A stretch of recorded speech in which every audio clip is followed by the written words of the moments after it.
أعوذ بالله من الشيطان الرجيم بسم الله الرحمن الرحیم ان اللہ ربی و ربکم، بے شک اللہ تعالی میرا رب ہے اور تمہارا رب بھی ہے۔ فاعبدوہ، پس تم اسی پروردگار کی عبادت کرو۔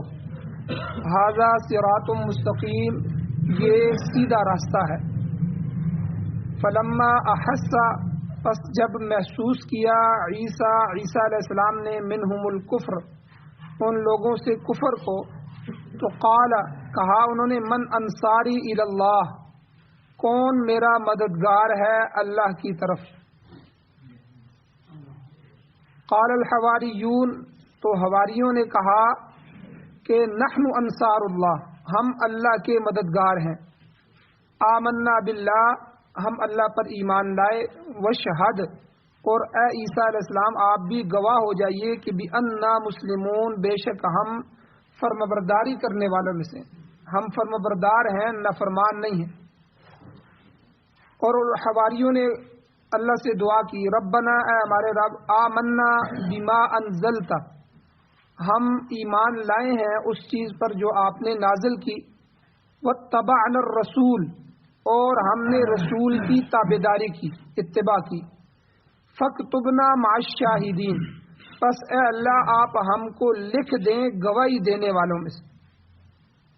ومکروا، اللہ کہتے ہیں ان یہودیوں نے بھی مخفی تدبیر کی، ومکر اللہ، اور اللہ نے بھی ان کے مقابلے میں ایک تدبیر مخفی خفیہ تدبیر کی۔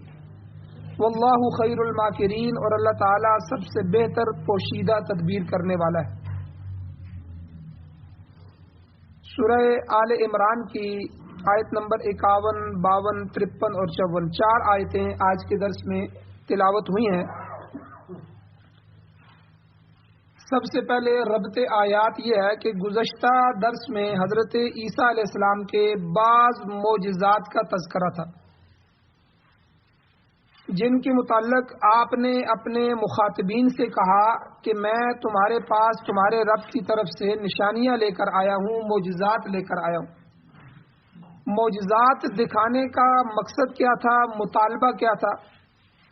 تو عیسیٰ علیہ السلام نے کہا کہ یہ نشانیاں اس لیے دکھا رہا ہوں کہ میرا تم سے مطالبہ یہ ہے کہ اللہ سے ڈرو اور میری اطاعت کرو، بس یہ مطالبہ ہے۔ اور قرآن پاک اگر آپ پڑھیں گے تو قرآن اس پر شاہد ہے، قرآن گواہ ہے کہ جن انبیاء کا ذکر قرآن میں موجود ہے ان سب نے اپنی اپنی قوم سے یہی کہا کہ اے لوگو اللہ سے ڈرو اور ہماری اطاعت کرو۔ حضرت صالح علیہ السلام کا واقعہ آئے گا، حضرت ہود علیہ السلام، حضرت شعیب علیہ السلام، حضرت لوط علیہ السلام کے واقعات قرآن میں آپ کو ملیں گے۔ ان سے یہی پتہ چلتا ہے کہ یہ بنیادی عقیدہ جو ہے، عقیدہ توحید، یہ تخلیق آدم سے لے کر، آدم علیہ السلام کی پیدائش سے لے کر ہر دور میں، ہر امت میں پایا گیا ہے، اور انبیاء اسی عقیدے کی تعلیم دیتے آ رہے ہیں۔ یہاں پر بھی حضرت عیسیٰ علیہ السلام کی زبان سے اسی عقیدے کا اظہار کروایا جا رہا ہے کہ اے عیسیٰ آپ ان کو کہیں ان اللہ ربی و ربکم، بے شک میرا اور تمہارا پروردگار ایک ہے، ایک ہی رب ہے، وہ اللہ ہے، وہی خالق ہے، وہی مالک ہے، وہی حاجت روا ہے، وہی مشکل کشا ہے، وہی ضرورتیں پوری کرنے والا ہے۔ جب وہی سب کچھ ہے تو فاعبدوہ، عبادت بھی اسی کی کرو۔ ان اللہ ربی و ربکم فاعبدوہ، تو عبادت بھی، یہ عقیدہ دین کی اساس ہے، بنیاد ہے، اور تمام انبیاء کی بنیادی تعلیم یہی ہے۔ اسی سے عیسائیوں کے باطل عقیدے کا رد بھی ہوتا ہے۔ جو عیسائی حضرت عیسیٰ علیہ السلام کو خدا کا بیٹا بنا بیٹھے یا خود خدا بنا بیٹھے، عیسیٰ علیہ السلام کے جانے کے 300-400 سال بعد یہ عقیدہ انہوں نے گڑھا، تو عیسیٰ علیہ السلام کا یہ قول ان کے خود عقیدے کا رد کر رہا ہے کہ تمہارا یہ عقیدہ غلط ہے۔ عیسیٰ علیہ السلام نے خود فرمایا ان اللہ ربی و ربکم، کہ بے شک میرا اور تمہارا سب کا رب ایک وحدہ لا شریک اللہ ہے۔ تم خواہ مخواہ مجھے ربوبیت کی صفت پر لے آئے ہو، مجھ میں ربوبیت کی صفت مان رہے ہو، میں نہ رب کا بیٹا ہوں نہ رب ہوں، بلکہ میں اس کا ایک بندہ ہوں اور رسول ہوں۔ یہاں پر اس آیت میں علماء نے 2 باتیں ذکر کی ہیں، ان کو سمجھنے کی ضرورت ہے۔ ایک انسان کا ظاہر ہوتا ہے جو ہمیں نظر آ رہا ہے جسم کا، ایک انسان کا باطن ہوتا ہے اندر۔ ظاہر میں تو ظاہر سے عمل ہوتا ہے، آپ ہاتھ سے پکڑ کے کوئی کام کریں گے، کسی کے ساتھ نیکی بھی ہاتھ سے کریں گے، کسی کو مار کر ظلم بھی ہاتھ سے کریں گے، دونوں چیزیں ایسے ہوں۔ کسی کو آنکھ کے اشارے سے آپ اچھا بھی کہیں گے، کسی کو آنکھ کے اشارے سے برا بھی کہہ سکتے ہیں۔ زبان سے کسی کی تعریف کر کے یا کسی کے ساتھ اچھائی بیان کر کے بھی اس کا دل جیت سکتے ہیں، نیکی کما سکتے ہیں۔ اسی زبان سے گالی گلوچ کر کے اس کا دل دکھا بھی سکتے ہیں، اللہ کو ناراض بھی کر سکتے ہیں۔ تو یہ ظاہر سے عمل سامنے آتا ہے، لیکن باطن میں علم ہوتا ہے۔ اندر دو چیزیں مین ہیں، عقل ہے اور دل ہے۔ عقل اور دل یہ پورے جسم کو کنٹرول، عقل سوچتی ہے کہ یہ کام کروں کہ نہ کروں، ٹھیک ہے، دل میں خواہش پیدا ہوتی ہے تو دل چاہتا ہے، کہتے ہیں میرا دل چاہ رہا ہے، دل چاہتا ہے کسی چیز کو، اور عقل اس پر فیصلہ کرتی ہے کہ تو چاہ تو رہا ہے لیکن یہ کام ٹھیک نہیں ہے، یہ کام کرنا صحیح نہیں ہے۔ پھر وہ دل کی مانے یا عقل کی مانے، ٹھیک ہے، یہ اس کا اپنا فیصلہ ہوتا ہے، اس کا اختیار ہوتا ہے، اور یہی انسان کا امتحان ہے۔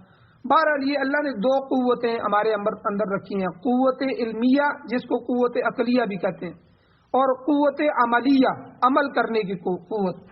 بعض لوگوں کی عمل کرنے کی قوت سست ہوتی ہے، وہ سستی کے مارے بیٹھے رہتے ہیں، کام نہیں کرتے، یا بعض تیز ہوتے ہیں۔ تو یہ ساری قوتیں اللہ نے ہمارے اندر رکھی ہیں۔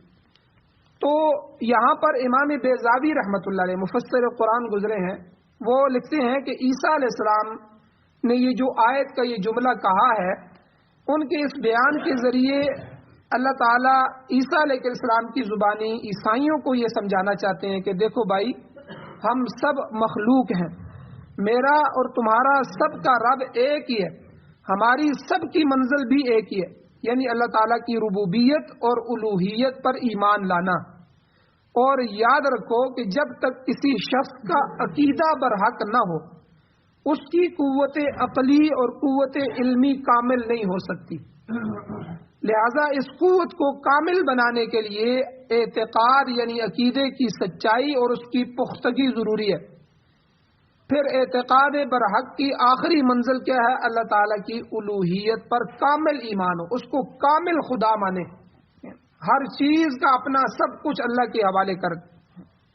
اگر عقیدے میں ذرا سا بھی شرک شامل ہو گیا، تھوڑا سا بھی یہ مخلوق سے بھی کچھ ہوتا ہے، یہ بھی کر رہا ہے، تو سمجھ لیں کہ عقیدہ فاسد ہو گیا، اور قوت علمیہ جو ہے وہ ضائع ہو گئی، علم اس کا ضائع ہوگا۔ عقیدہ خراب ہو گیا، شرک آ گیا، بدعات آ گئی، تو قوت عملیہ قوت علمیہ ختم ہوگی، علم والی قوت۔ اور انسان کو جو قوت علمیہ میں مطلوبہ کمال حاصل کرنا چاہیے تھا وہ اس کو حاصل نہیں ہو۔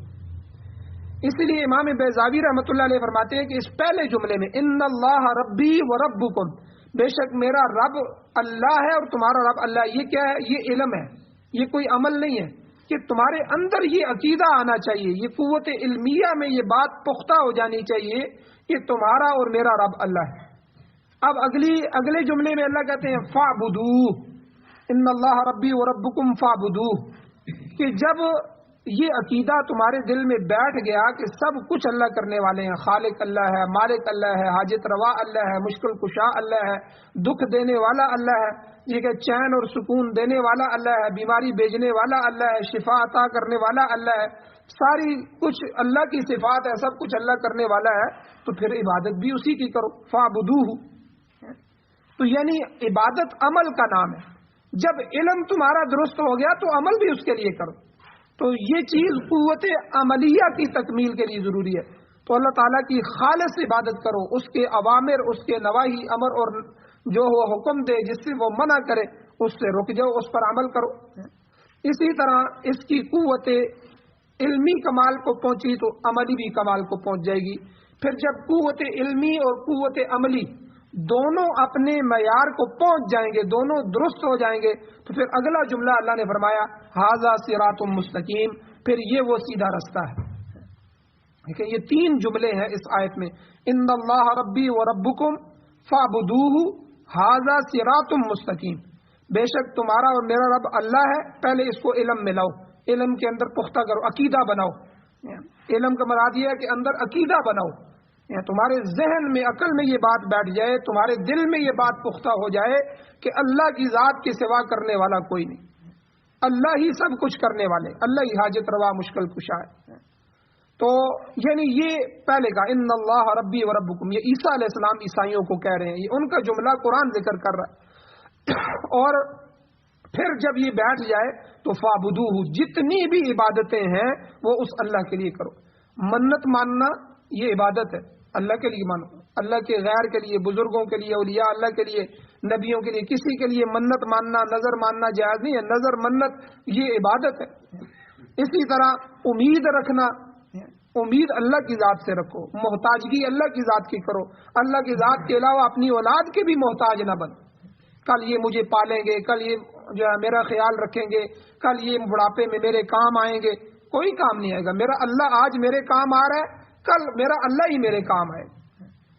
اولاد کا کیا پتہ ہے کل بگڑ جائے, پھر ہارٹ اٹیک ہوتا رہے, وہاں مرتے رہیں. ٹھیک ہے, کیوں ان پر امیدیں رکھی تھیں, اللہ کے غیر پر کیوں امید رکھی تھی؟ اس لیے اپنی اولاد پر بھی امید نہ رکھو کہ وہ کل کریں گے. ہاں ہمارے ذمے فرض ہے, ان کو اللہ نے ہمیں نعمت دی ہے, ہم ان کی تربیت کریں گے, ان کے لیے جو کچھ کر سکیں گے, جو ہماری ذمہ داری ادا کریں گے. باقی جو اللہ آج ہم کو دے رہا ہے اور وہ اللہ کل بھی ہمیں دے گا, وہ کل بھی ہمیں پالے گا اور اس سے اچھے طریقے سے پالے گا. تو یہ عقیدہ بنائے, اور جب عقیدہ پختہ ہو جائے تو ہر عمل اللہ کی ذات کے لیے ہو جائے. قوت علمیہ, قوت عملیہ جب کمال کو پہنچ جائیں گے تو اللہ نے کہا ھذا صراط مستقیم, یہ وہ سیدھا رستہ ہے جس کی طلب ہر مسلمان ہر نماز کی ہر رکعت میں اللہ سے کرتا ہے. ہم کیا کہتے ہیں اللہ کو, اہدنا الصراط المستقیم, اہدنا الصراط المستقیم.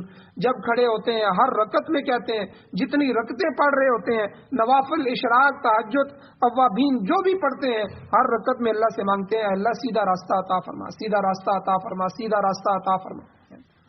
تو ہر مسلمان یہ طلب کرتا ہے. تو اللہ نے کہا جب تمہاری قوت علمیہ, قوت عملیہ, ٹھیک ہے, دل, دماغ, عقل سب کچھ اللہ کے لیے ہو جائے گا, اور تمہارے اعمال بھی سارے اللہ کے لیے ہو جائیں گے, عبادت اللہ کے لیے ہو جائے گی. جب یہ دونوں چیزیں درست ہو جائیں گی تو ھذا صراط مستقیم, یہ سیدھا راستہ بن جائے گا. اور یہی وہ راستہ ہے جس کی تعلیم تمام انبیاء کرام اپنے اپنے زمانے میں اپنی اپنی قوموں کو دیتے آئے. قرآن میں انبیاء کا جملہ اللہ نے یہ ذکر کیا, ھذا صراط علیہ مستقیم. ہر نبی نے یہ کہا کہ یہ وہ رستہ ہے جو میرے اوپر درست طور پر کھولا گیا ہے, میں تمہیں درست رستے کی طرف لے کے جا رہا ہوں. اس لیے میری قوم میری بات کو مان لو, اس قرآن کو مان لو. حضور نے بھی یہی کہا کہ ہر وہ آدمی جو قرآن کو پڑھے گا, قرآن کو سمجھے گا, قرآن پر عمل کرے گا, وہی کامیاب ہوگا. دنیا کا کوئی قانون, کوئی ملک اور اس کا آئین اسے نجات نہیں دے گا. اللہ نے جو آئین, جو دستور ہمارے لیے یہ قرآن کی صورت میں اتارا ہے, ہر بندے کی قیامت تک آنے والے انسانیت کی کامیابی اسی دستور قرآن کے اندر. تو یہ ایک اساسی عقیدہ ہے, بنیادی عقیدہ ہے. اب دیکھیں اس عقیدے کو چھوڑ کر دونوں قومیں گمراہ ہوئی ہیں, یہودی بھی اور عیسائی بھی. یہودی گمراہ ہوئے کہ انہوں نے عیسیٰ علیہ السلام کی توہین کی, انہوں نے عیسیٰ علیہ السلام کو گالیاں دی, نعوذ باللہ عیسیٰ علیہ السلام پر الزامات لگائے, عیسیٰ علیہ السلام کو سولی پر چڑھانے کی کوشش کی, اور پھر اپنے نبی حضرت عزیر علیہ السلام کو اللہ کا بیٹا بنا دیا. وقالت الیہود عزیر ابن اللہ, یہود کہنے لگے کہ عزیر اللہ کے بیٹے. اب دیکھیں علم کے اندر خرابی پیدا ہو گئی. اب علم کے اندر یہ ہونا چاہیے تھا کہ اللہ کی اولاد کوئی نہیں ہے, یہ بنیادی عقیدہ ہے. اللہ اولاد سے پاک ہے, لم یلد ولم یولد, نہ اللہ سے کوئی پیدا ہوا ہے, نہ اللہ کسی سے پیدا ہوا, نہ اللہ کسی کی اولاد ہے, نہ اللہ کی آگے کوئی اولاد ہے. اللہ ان عیبوں سے پاک ہے. یہ ایک بنیادی عقیدہ ہے. جو آدمی اس عقیدے میں گڑبڑ کرے گا تو وہ تو کافر ہو جائے گا, چاہے نمازیں پڑھتا رہے, چاہے حج کرتا رہتی ہے. تو عقیدہ ایسی چیز ہے, ایک عقیدہ بھی خراب ہو گیا پھر نمازیں, اب عبادات کو نہیں دیکھا جائے گا. اللہ نے عبادات کا تذکرہ بعد میں کیا, ان اللہ ربی و ربکم, پہلے عقیدے کی بات کی.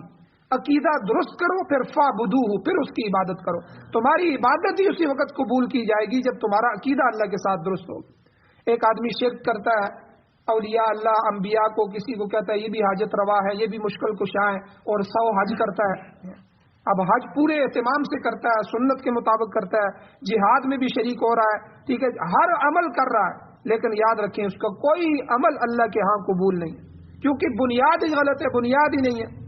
تو اس لیے یہاں جو ہے یہودیوں نے بنیاد کو غلط کر دیا، عزیر علیہ السلام کو اللہ کا بیٹا بنا لیا اور ایک پیغمبر کی توہین کی۔ اب دیکھیں ہمارے ہاں بھی یہ عقیدہ ہے، مسلمانوں کے ہاں بھی حضور نے ہمیں یہ عقیدہ سکھایا کہ میں اللہ کا آخری پیغمبر ہوں، میں تمہارا نبی ہوں، تم نے چلنا میرے پیچھے ہے، تمہاری کامیابی میرے لائے ہوئے دین میں ہے، لیکن پہلی کتابوں کی بھی تصدیق کرنے والا ہوں، جتنی کتابیں اللہ نے بھیجی وہ برحق تھیں، اور پہلے انبیاء کی بھی میں تصدیق کرنے والا ہوں، جتنے انبیاء اپنے اپنے زمانے میں آئے وہ سارے اللہ کے نبی تھے، وہ سارے سچے سچے تھے اور وہ سارے برحق تھے۔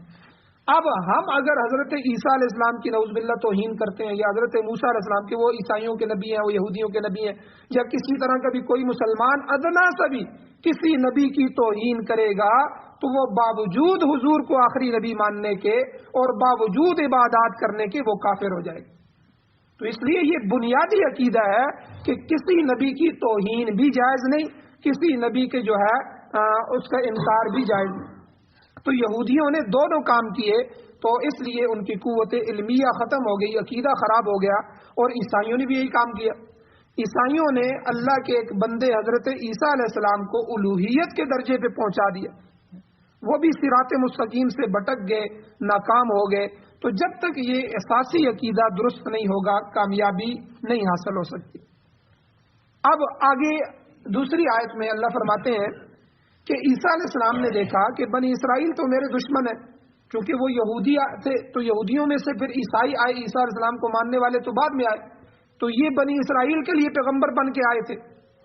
اب یہودی دشمن ہے، اللہ کہتے ہیں فَلَمَّا أَحَسَّ عِيسَى مِنْهُمُ الْكُفْرَ، جب عیسیٰ علیہ السلام نے ان سے کفر کو محسوس کیا کہ یہ لوگ آپ کے سخت مخالف تھے، آپ کو طرح طرح کی تکالیف پہنچاتے تھے، جب ان کی عداوت، ان کی ضد اور ان کی دشمنی حد سے بڑھ گئی تو آپ نے صاف اعلان فرمایا، قَالَ مَنْ أَنصَارِي إِلَى اللَّهِ، کون ہے جو میری مدد کرے گا اللہ کی راہ میں، میرا مددگار کون کون ہے، سچ بتاؤ کون میرے ساتھ چلنے والا ہے۔ تو یہاں بعض مفسرین فرماتے ہیں کہ چونکہ یہودیوں نے عیسیٰ علیہ السلام کی بات نہیں مانی، اس لیے آپ نے غیر بنی اسرائیل کے لوگوں سے خطاب کیا کہ مطلقاً میری مدد کرنے والا کون ہے، لیکن یہ بات درست نہیں ہے، بعض مفسرین اس کو کہتے ہیں۔ تو بہرحال اس موقع پر جو ہے عیسیٰ علیہ السلام نے جب ان سے پوچھا تو قال الحواریون، ان حواریوں نے کہا نحن انصار اللہ، ہم اللہ کے مددگار ہیں۔ اب حواری کسے کہتے ہیں؟ سب سے پہلے حواری وہ مخلص لوگ تھے جو حضرت عیسیٰ علیہ السلام پر ایمان لائے۔ حور، حواری حور سے، حور سفیدی کو کہتے ہیں، سفید یعنی وہ چیز جو خالص ہو۔ یہ لوگ بھی چونکہ حضرت عیسیٰ علیہ السلام کے ساتھ اخلاص کے ساتھ تھے، مخلص تھے، اس لیے ان کو حواری کہتے ہیں، حور سے حواری۔ جس طرح ہمارے نبی کے ماننے والوں کو صحابی کہتے ہیں، صحابی صحبت سے ہے، جس آدمی نے بھی حضور کی صحبت ایمان کی حالت میں حاصل کر لی وہ صحابی بن گیا۔ صحابی صحبت سے ہے، اس کی حضور کی مجلس کو اختیار کر لیا، حضور کی زیارت کر لی، حضور کے پاس ایک لمحے کے لیے بھی آ کے بیٹھ گیا، پھر چاہے پوری زندگی اس کی حضور کے ساتھ ملاقات نہ ہوئی ہو تب بھی وہ صحابی بن گیا۔ تو اس طرح حواری، عیسیٰ علیہ السلام کے صحابیوں کو، عیسیٰ علیہ السلام کے ماننے والوں کو حواری کہتے تھے، حواری۔ حواری حور سے ہے۔ تو بعض مفسرین فرماتے ہیں کہ یہ حواری جو تھے یہ دھوبی تھے، یہ لوگ دھوبی تھے، یہ دھوبی گھاٹ میں کپڑے دھویا کرتے تھے۔ تو عیسیٰ علیہ السلام چونکہ تبلیغ کرتے تھے، ہر طرف جاتے تھے، تو عیسیٰ علیہ السلام ان کی طرف گئے، ان کا جب گزر ہوا تو عیسیٰ علیہ السلام نے پوچھا کہ کیا کر رہے ہیں؟ انہوں نے عرض کیا کہ ہم کپڑوں کو میل کچیل سے صاف کر رہے ہیں، کپڑوں کا میل کچیل نکال رہے ہیں۔ تو آپ علیہ الصلوۃ والسلام نے فرمایا کہ اچھا تم میرے پاس آؤ، تم جس طرح کپڑوں کو صاف کرتے ہو میں تمہارے دلوں کی صفائی کرنے والا ہوں، اللہ نے مجھے تمہارے دلوں کی صفائی کرنے والا بنا کر بھیجا۔ تو وہ لوگ جب آپ کی مجلس میں بیٹھے، آپ نے جب ان کو دعوت دی، اللہ نے ان کے دلوں کے اندر ایمان کو راسخ کر دیا، تو وہ لوگ عیسائی ہو گئے اور ہدایت پر آ گئے اور آپ کے معتقد ہو گئے اور آپ کی مدد کرنے لگے۔ یہاں یہ وضاحت بھی ضروری ہے کہ وہ بنی اسرائیل سے تھے یا غیر بنی اسرائیل سے تھے، تاہم زیادہ قرین قیاس یہی ہے کہ یہ لوگ بنی اسرائیل میں سے ہی تھے اور تعداد کے اندر یہ 12 تھے. عیسیٰ علیہ السلام کے جو صحابی تھے وہ 12 تھے. ہمارے نبی صلی اللہ علیہ وسلم کے صحابی تو تقریباً 1,40,000 یعنی 1,24,000 سے کم و بیش زیادہ تھے. تو یہ عیسیٰ علیہ السلام کے جو حواری تھے قریبی، تو یہ 12 لوگ تھے. حضرت عیسیٰ علیہ السلام انہیں مختلف مقامات پر تبلیغ کے لیے بھیجتے تھے. تو یہ اللہ کا پیغام حضرت عیسیٰ علیہ السلام کے منشا کے مطابق لوگوں تک پہنچاتے تھے. بہرحال حواری جو ہے یہ مخلص دوست پر بولا جاتا ہے، اور حور بمانا سفید کے ہے، اس لیے ان کو حور کہتے ہیں حواری، کہ ان کے دل پاک تھے اور سفید تھے، توحید سے لبریز اور بھرے ہوئے تھے، اور ہر قسم کی کدورت، گندگی سے اور شرک سے پاک تھے. تو حدیث شریف میں آتا ہے، حضور علیہ الصلوۃ والسلام کی حدیث ہے، حضور نے فرمایا لِكُلِّ نَبِيٍّ حَوَارِيٌّ، ہر نبی کا ایک حواری ہوتا ہے، کوئی نہ کوئی مخلص دوست اور ساتھی ہوا کرتا ہے، اور میرا حواری زبیر ہے، زبیر رضی اللہ تعالیٰ عنہ. یہ حضرت یعنی حضور صلی اللہ علیہ وسلم کے پھپھی زاد بھی تھے، پھپھی کے بیٹے بھی تھے، اور ان 10 خوش قسمت صحابہ میں سے تھے جن کو عشرہ مبشرہ کہتے ہیں. ایک ہی مجلس میں اللہ کے نبی نے 10 صحابہ کو دنیا کے اندر جنت کی بشارت دی تھی، اس لیے ان کو عشرہ مبشرہ کہتے ہیں. وہ عشرہ 10 کو کہتے ہیں، مبشرہ خوشخبری دیے ہوئے، وہ 10 صحابی جن کو دنیا میں جنت میں، حالانکہ کسی کو یہ نہیں کہا کہ یہ دنیا میں. اس لیے حضرت جو ہے ابو بکر صدیق رضی اللہ تعالیٰ عنہ، دوسرے صحابہ وہ پریشان رہتے تھے، پتہ نہیں ہمارا کیا بنے گا، پتہ نہیں کیا بنے گا. ٹھیک ہے، تو اس لیے یہ 10 صحابہ ہیں جن کو حضور علیہ السلام نے ایک ہی مجلس میں دنیا کے اندر جنت کی بشارت دی. ان میں سے یہ حضرت زبیر بھی تھے. تو حضور نے فرمایا ہر نبی کا ایک حواری ہوتا ہے، میرا حواری زبیر ہے. اور یہ بڑے بہادر تھے، بڑے مجاہد تھے. اللہ تعالیٰ نے اتنا حوصلہ ان کو دیا تھا، اتنی قوت ایمان دی تھی کہ جنگ یرموک میں لاکھوں دشمنوں کے اور کافروں کی صفوں میں اکیلے گھس کے چلے گئے، اور آگے تک گئے اور دونوں طرف ان کی لاشیں گراتے رہے، اور پھر وہاں سے آخر سے واپس آئے، اور پھر دونوں طرف سے لاشیں گراتے ہوئے واپس آئے. بخاری شریف کی روایت میں آتا ہے کہ حضرت زبیر رضی اللہ تعالیٰ عنہ نے اپنے بیٹے حضرت عروہ رضی اللہ تعالیٰ عنہ سے کہا کہ میرے جسم میں بیٹا 1 انچ جگہ بھی ایسی نہیں ہے جہاں تیر کا یا تلوار کا زخم نہ آیا. یہ آپ اندازہ لگائیں، 1 انچ جگہ بھی باقی نہیں بچی. ایک دفعہ دشمن نے نیزہ مارا جنگ کے اندر، تو نیزہ آپ کے کندھے سے پار ہو گیا، کندھے سے گزرا اور دوسری طرف نکل گیا. تو یہ کندھے میں سوراخ بن گیا، اور یہ سوراخ جو ہے زخم تو بعد میں ٹھیک ہو گیا، لیکن سوراخ بھرا نہیں. اسی طرح تھا. حضرت عروہ جو ان کے بیٹے ہیں وہ فرماتے ہیں کہ میں ابا جان کے اس سوراخ میں ہاتھ ڈال کے کھیلا کرتا تھا. تو آپ اندازہ لگائیں صحابہ کی قربانیوں کا، حضور علیہ السلام کے اوپر جان نثاری کا. تو بہرحال حضور علیہ السلام نے فرمایا ہر نبی کا ایک صحابی، ایک حواری ہوتا ہے، خاص ہوتا ہے، مخلص ہوتا ہے. میرا حواری حضرت زبیر ہے. تو یہاں کہنے کا مقصد یہ ہے کہ حواریوں کو، ان لوگوں کو حضرت عیسیٰ علیہ السلام نے کہا میرا حواری کون ہے، میرا مددگار کون بنے گا. تو جو حواری تھے انہوں نے کہا کہ نحن انصار اللہ، ہم اللہ کے مددگار ہیں. اللہ کے مددگار سے مراد یہ ہے کہ ہم اللہ کے دین کے مددگار ہیں، کیونکہ اللہ تعالیٰ کا فرمان خود قرآن مجید میں موجود ہے، ان تنصروا اللہ ینصرکم. جو اللہ کے دین کی مدد کرتا ہے اللہ تعالیٰ اس کی مدد کرتا ہے. تو اللہ کو اپنی مدد کی ضرورت نہیں ہے، وہ تو غنی ہے اور وہ خود ہر ایک کا مددگار ہے.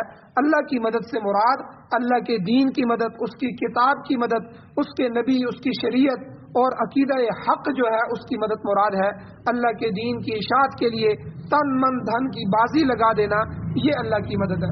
تو حواریوں نے بھی اپنے اس دعوے کی تائید میں کہ ہم اللہ کے مددگار ہیں یہ بھی کہا کہ آمنا باللہ، ہم اللہ کی وحدانیت پر ایمان لائے ہیں. واشہد بأننا مسلمون، اور اے عیسیٰ، اے ہمارے نبی، آپ اس پر گواہ بن جائیں کہ ہم خدا تعالیٰ کی اطاعت اور فرمانبرداری کرنے والے ہیں، ہم اللہ کے نافرمانوں میں سے نہیں ہیں. اسی طرح حضرت عیسیٰ علیہ السلام کو اپنے ایمان کا گواہ انہوں نے بنایا. اللہ جل شانہ سے دعا ہے اللہ ہمیں عمل کی توفیق عطا فرمائے. آگے حواریوں کی ایک دعا بھی ہے جو انہوں نے اپنے رب سے مانگی تھی، تو اس دعا کو بھی اللہ نے یہاں ذکر فرمایا. آمین. الحمدللہ رب العالمین والعاقبۃ للمتقین والصلاۃ والسلام علی رسولہ النبی الأمی الکریم. اللهم ربنا آتنا فی الدنیا حسنة وفي الآخرة حسنة وقنا عذاب النار۔ یا اللہ ہماری کمیوں کو تنیوں کو معاف فرمائیے، درگزر فرمائیے، صغیرہ کبیرہ گناہوں کو معاف فرمائیے۔ یا اللہ قرآن و سنت کو سننے، سمجھنے، اس پر عمل کرنے، یا اللہ اس کو اپنی زندگی میں عملی طور پر لانے کی توفیق نصیب فرمائی۔ یا اللہ قرآن ہماری ہدایت کے لیے، آپ کے نبی کی سیرت ہمارے ہدایت کے لیے، یا اللہ اس کو پڑھ سن کر اس پر عمل کرنے کی توفیق نصیب فرمائی۔ یا اللہ توفیق آپ کی طرف سے، اگر آپ توفیق نہ دیں گے تو یا اللہ ہمارا مسجد میں آنا بھی بند ہو جائے گا، آپ کا ذکر کرنا بھی بند ہو جائے گا۔ یا اللہ یہ سب کچھ لا حول ولا قوت الا باللہ، یا اللہ یہ سب کچھ گناہوں سے بچنے کی قوت اور نیکی کرنے کی طاقت، یا اللہ یہ صرف آپ کی ذات کی طرف سے۔ یا اللہ ہمیں اس دین پر قائم دائم رکھیے، ہمارے ایمان کی حفاظت فرمائی۔ یا اللہ جو بیمار ہیں ان کو شفا عطا فرمائی۔ یا اللہ جو مقروض ہیں ان کے قرضوں کے پورا کرنے کے اسباب پیدا فرمائی۔ جو ایمان کی حالت سے اس دنیا سے جا چکے ہیں یا اللہ ہم سب کی بخشش فرمائیے۔ یا اللہ ہم سب کی جائز حاجات کو غیب کے خزانوں سے پورا فرمائیے۔ صلی اللہ تعالی علی خیر خلقہ محمد وآلہ وصحبہ اجمعین برحمتک یا ارحم الراحمین۔